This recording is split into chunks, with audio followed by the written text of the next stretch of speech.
చూడండి ఒకసారి. కాళ్ళు కూడా కింద పెట్టలేని పరిస్థితి ఉన్నది.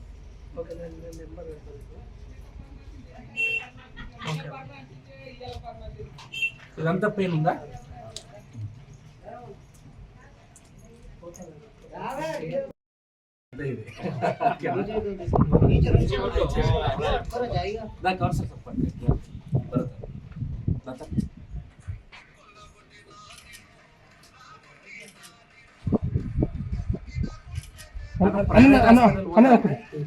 ఫోటో కావాలి.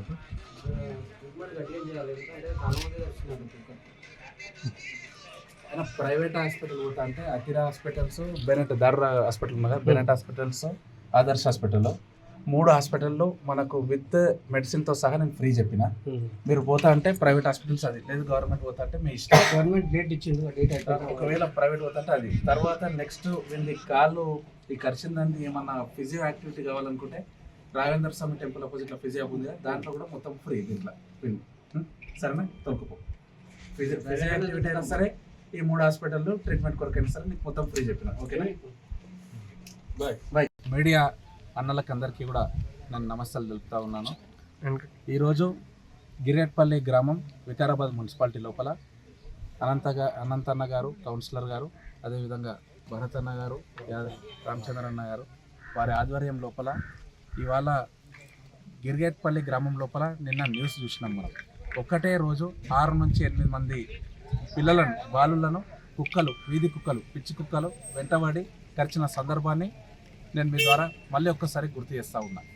ఇవల్ల మనం ఒక్కసారి చూసినట్లయితే వికారాబాద్ లోపల, ఈ జిల్లా లోపల పరిస్థితి ఎట్లా ఉన్నది అంటే, గత 2 సంవత్సరాలుగా నేను ఎన్నన్నా మార్లుగా అధికారులకు కావచ్చు, అదేవిధంగా ప్రభుత్వంలో ఉన్న పెద్దల దృష్టికి కూడా ఎన్నన్న మార్లు మీ ద్వారా నేను ఈ యొక్క వీధి కుక్కల నుంచి ప్రజలను కాపాడాలని చెప్పి ఎన్నన్న మార్లు మనం వినతి పత్రాలు ఇచ్చినాం, నిరసన కార్యక్రమాలు చేపట్టినాం. అదేవిధంగా ఎక్కడైతే గ్రామస్తుల లోపల ఉన్న బాధితులను, మున్సిపాలిటీ లోపల ఉన్న బాధితులను మనం పరామర్శించిన సందర్భాన్ని కూడా ఈ సందర్భంగా నేను మరొక్కసారి గుర్తు చేస్తూ ఉన్నా. అయితే నేను జిల్లా కలెక్టర్ గారికి కావచ్చు, అదేవిధంగా ప్రభుత్వంలో ఉన్న పెద్దలకు నేను ఒక్క సూటి ప్రశ్న చేస్తూ ఉన్నా. ఇన్ని మార్లుగా నిరసనలు కావచ్చు, వినతి పత్రాలు కావచ్చు, లేకపోతే పరామర్శలు ఇన్ని ఘనం చేస్తుంటే కూడా మా మీడియా అన్నల ద్వారా మీరు ఎందుకు పట్టించుకొని కోణం అని చెప్పి కూడా నేను ప్రశ్నిస్తూ ఉన్నా. అంటే ఇది మీకు బాధ్యత లేదా ఈ సమాజం పట్ల, లేకపోతే మీ నిర్లక్ష్యమా ఇది? మరి ప్రజల పట్ల, ప్రజల రక్షణ పట్ల మీకు ఎటువంటి బాధ్యత లేదా, ఎటువంటి ప్రేమ లేదా అని కూడా ఈ సందర్భంగా నేను వారిని ప్రశ్నిస్తూ ఉన్నా. ఒక్కసారి మనం చూసినట్లయితే నిన్నగాక మొన్న ఒక 15-20 రోజుల కింద బంటారం లోపల ఒక పసి బాలుణ్ణి, 4 ఏళ్ల బాలుణ్ణి కుక్క మొత్తం ముఖం మీద గరిస్తే ఆ పిల్లగాని ముఖం ఇంత ఉబ్బిన సందర్భాన్ని కూడా నేను ఈ సందర్భంగా మీకు మీ ద్వారా నేను చెప్తా ఉన్నా. ఆ బాలుడు దాదాపుగా 20 రోజులు సంగారెడ్డి గవర్నమెంట్ హాస్పిటల్ లోపల చికిత్స పొందిన సందర్భాన్ని గుర్తు చేస్తూ ఉన్నా. మరి ఆ చికిత్స సక్సెస్ అయ్యింది, దానికి హర్షం వ్యక్తం చేస్తామేమో, కానీ ఆ బాలుడు ఎంత నరకాన్ని చూసిండొచ్చు, ఆ బాలుడి యొక్క తల్లిదండ్రులు ఎంత శోక దుఃఖాలకు గురైండొచ్చు అని కూడా ఈ సందర్భంగా నేను అడుగుతా ఉన్నా. కాబట్టి అదేవిధంగా మనం చూస్తే నిన్నగాక మొన్న మనం వికారాబాద్ అనంతగిరి గుట్ట పైననే కుక్కలు ఒక బాలుని, పసి బాలుని, నాగారంకి సంబంధించిన బాలుని గరిచిన సందర్భాన్ని నేను గుర్తు చేస్తూ ఉన్నా. తద్వారా ఈ వికారాబాద్ అనంతగిరి యొక్క బ్రాండ్ కూడా దెబ్బతిన్న పరిస్థితి కూడా ఉన్నది. అయినా సరే అధికారులు కావచ్చు, ప్రభుత్వంలో ఉన్న పెద్దలు కావచ్చు, ఎందుకు నోరు విప్పుతలేరని చెప్పి కూడా నేను ప్రశ్నిస్తూ ఉన్నా. మనం ఇంకొకసారి చూస్తే శివారెడ్డిపేట లోపల రైతన్నలు, కేరళి లోపల రైతన్నలు, పుల్మద్ది లోపల రైతన్నలు వారి యొక్క జీవన ఉపాధి అయిన వారి యొక్క పశువులను కోల్పోయిన పరిస్థితిని కూడా నేను మీ ద్వారా మరొకసారి గుర్తు చేస్తూ ఉన్నా. ఇన్ని సంఘటనలు జరిగినా, ఇన్నిసార్లు మనం కొట్లాడినా, ఇన్నిసార్లు మనం అడిగినా, డిమాండ్ చేసినా ఎందుకు ఈ అధికార రంగం కానీ ఈ ప్రభుత్వంలో ఉన్న పెద్దలు ఎందుకొరకు స్పందించలేరని చెప్పి కూడా నేను ఈ సందర్భంగా నేను మరొకసారి ప్రశ్న చేస్తూ ఉన్నా. కాబట్టి ఇప్పటికైనా సరే అధికారులు కళ్ళు తెరవాల్సిన అవసరం ఉన్నది. నేను ఇంకొక విషయం మీ ద్వారా నేను అడుగుతా ఉన్నా జిల్లా కలెక్టర్ గారికి, అదేవిధంగా డిఎంహెచ్ఓ గారికి, వెంటనే మీరు మీడియా ద్వారా గత 2 సంవత్సరాలుగా ఎంతమంది అయితే బాధితులు కుక్క కాటుకు గురైనారో వారి లిస్టు మీడియా ద్వారా రిలీజ్ చేయాలని నేను డిమాండ్ చేస్తూ ఉన్నా.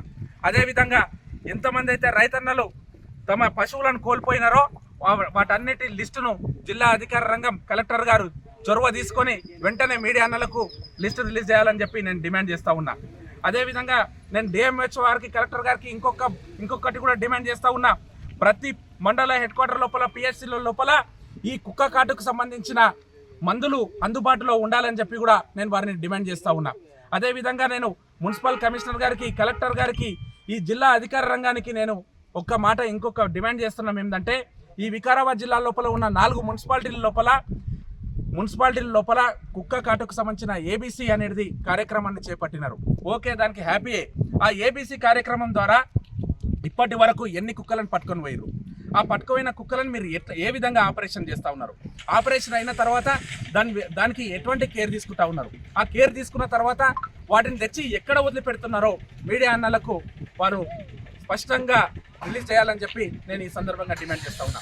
అదేవిధంగా నేను జిల్లా కలెక్టర్ గారికి అడుగుతా ఉన్నా, ప్రభుత్వాన్ని అడుగుతా ఉన్నా, సరే మరి మున్సిపాలిటీ లోపల అట్లీస్ట్ ఏబీసీ కార్యక్రమం ఉన్నది, మరి గ్రామ పంచాయతీల లోపల ఏ కార్యక్రమం ద్వారా ఈ పిచ్చి కుక్కల ద్వారా నుంచి ప్రజలను కాపాడుతున్నారో మీరు ఒక స్పష్టమైన వ్యాఖ్య ఇవ్వాల్సిందిగా నేను కోరుతా ఉన్నా.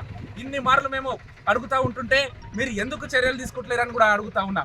కాబట్టి వెంటనే నేను ఇంకోటి, ఇప్పుడు తెలంగాణ లోపల అసెంబ్లీ సెషన్ నడుస్తూ ఉన్నది కాబట్టి స్థానిక స్పీకర్ గారికి నేను అడుగుతా ఉన్నా, అన్నా మీరు దీనిపైన స్పందించాలి. ఇది రోజు రోజుకి ఈ బాధితులు ఎక్కువైపోతా ఉన్నారు. ప్రజలు భయాందోళనలకు చెందుతా ఉన్నారు, తమ స్వేచ్ఛను కోల్పోతా ఉన్నారు. మహిళలు కావచ్చు, బాలులు కావచ్చు. రాత్రిపూట మన వికారాబాద్ జిల్లా అంటే ఈడ వికారాబాద్ రైల్వే స్టేషన్ జంక్షన్ గా ఉన్నది. ఎంతన్న మంది హైదరాబాద్కి జాబులు చేసుకుంటూ అప్ అండ్ డౌన్ చేసుకుని వచ్చి మన రైల్వే స్టేషన్ దగ్గర రాత్రి 12 గంటలకు కూడా వారి దిగి గ్రామాలలో పోతారు. ఆ పోయే సందర్భం లోపల కుక్కల వల్ల ఆ ఎంప్లాయీస్ కూడా బాధపడుతున్న సందర్భం ఉన్నది.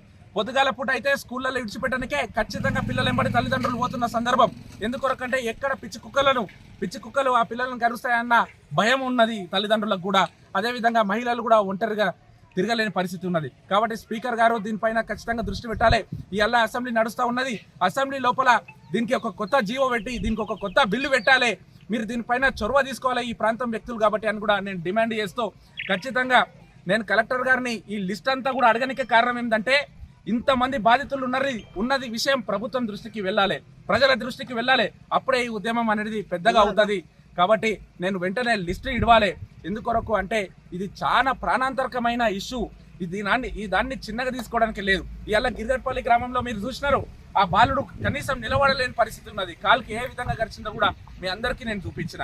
మరి ఆ బాలుడు పడ్డ బాధ, ఆ తల్లిదండ్రులు పడుతున్న గోస మీ అందరికీ కూడా అర్థమైంది. కాబట్టి స్పీకర్ గారు దీనికి స్పందించి వెంటనే అసెంబ్లీ లోపల స్పెషల్ జీవో పెట్టి ఈ పిచ్చి కుక్కల బాధితుల నుంచి ఈ తెలంగాణ ప్రజలను కాపాడాల్సిందిగా నేను డిమాండ్ చేస్తా ఉన్నా. మీరు ఇంకొక విషయం ఒక్కసారి మనం చూసినట్లయితే ఈ అల్ల పరిస్థితి ఎంతటి ఘోరం నరకము అంటే చాలా మంది కొంతమంది నన్నే విమర్శిస్తూ ఉన్నారు, కుక్కల మీద ఏం పట్టుకున్నావు భయ్ అని. అరే భయ్, నేను కుక్కల మీద పట్టుకున్నా కాదు, కుక్కల్లో మీకు గరుస్తే మీకు అర్థమవుతుంది, మీ పిల్లలకు గరుస్తే అర్థమవుతుంది. అట్లా అని చెప్పి నేను మీ పిల్లలకు మీకు గర్వాలనేది నా ఒక ఆశ కాదు, ఎవరికి గర్వకూడదు. ఆ కరుస్తున్న పిల్లలు నిజంగా చాలా బాధకు గురవుతా ఉన్నారు.